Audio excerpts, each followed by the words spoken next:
Manajemen pakan ternak bagian ketiga. Kali ini kita akan membahas tentang haruskah domba makan rumput? Ada beberapa metode pemberian pakan pada domba. Yang pertama, dengan cara digembalakan.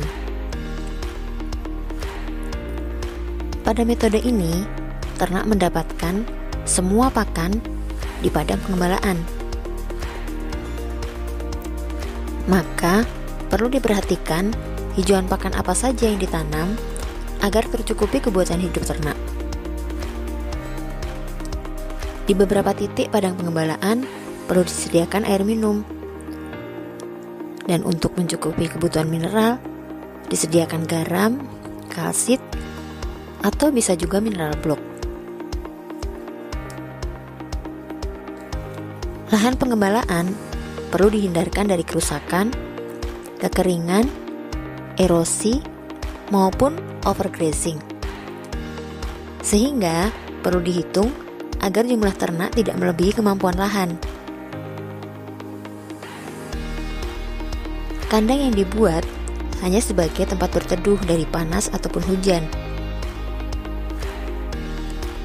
Pohon perindang dapat ditanam sebagai peneduh dan tempat istirahat ternak di saat terik.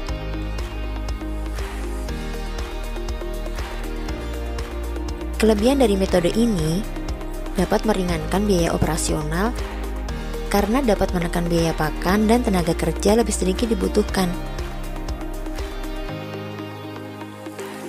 Selain itu, ternak dapat memilih pakan yang terbaik dari hijauan yang ada di padang pengembalaan sesuai kebutuhannya.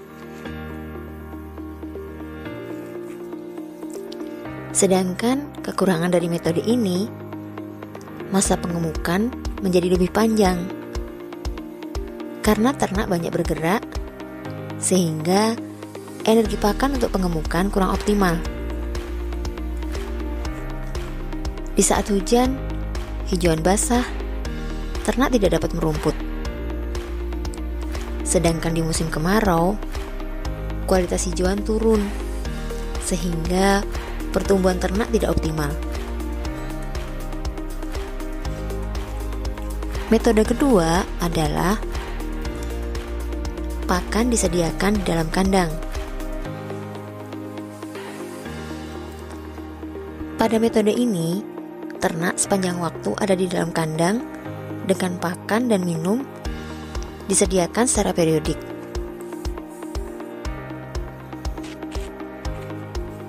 Pemberian pakan lebih terukur, diberikan berdasarkan ketercukupan kebutuhan masing-masing ternak, baik itu berdasar bobot badan, status kesehatan, maupun status fisiologis, seperti sedang masa pertumbuhan, atau sedang bunting, atau sedang menyusui, atau untuk pejantan pemacet, maupun untuk ternak menjelang akhir.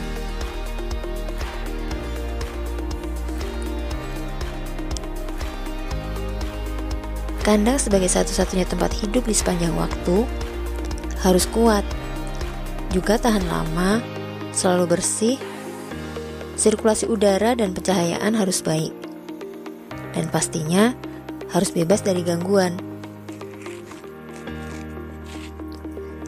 Dalam metode ini, pengemukan lebih terukur, penambahan berat badan lebih cepat karena ternak tidak banyak bergerak. Selain itu, perkawinan untuk tujuan pemuliaan lebih mudah dilakukan.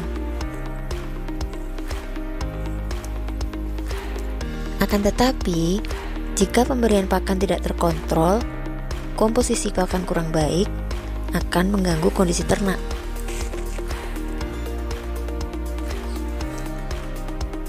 Metode ketiga adalah kombinasi di antara keduanya.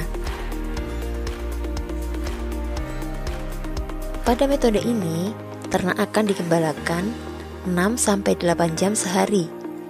Selebihnya, ternak ada di kandang.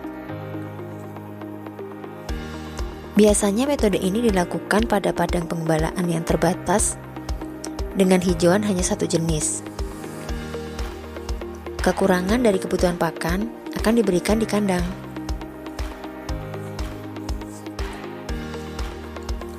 Ketiga metode ini dapat dipilih berdasarkan ketersediaan lahan, kesuburan tanah, kecukupan air, dan tujuan pemeliharaan.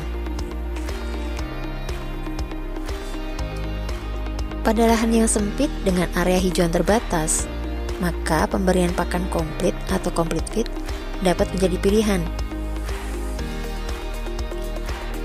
Apa itu pakan komplit? Pakan komplit adalah campuran berbagai bahan pakan yang diolah menjadi ransum ternak untuk memenuhi kebutuhan hidup selama 24 jam.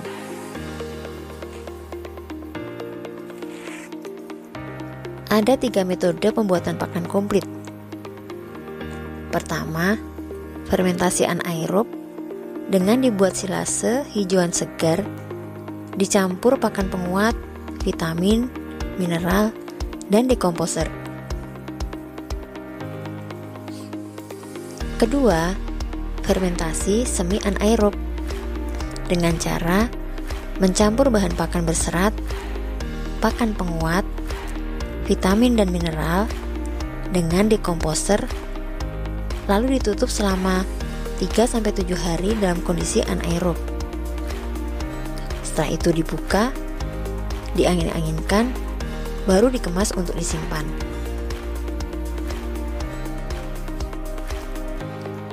Ketiga, pakan komplit tanpa fermentasi. Bahan-bahan yang dicampur dalam pakan komplit ini harus dalam kondisi kering, sehingga tetap awet meski disimpan dalam waktu yang lama. Mana yang lebih tepat untuk peternakan kita? Tentu sangat tergantung dari ketersediaan bahan-bahan yang akan dibuat ransum.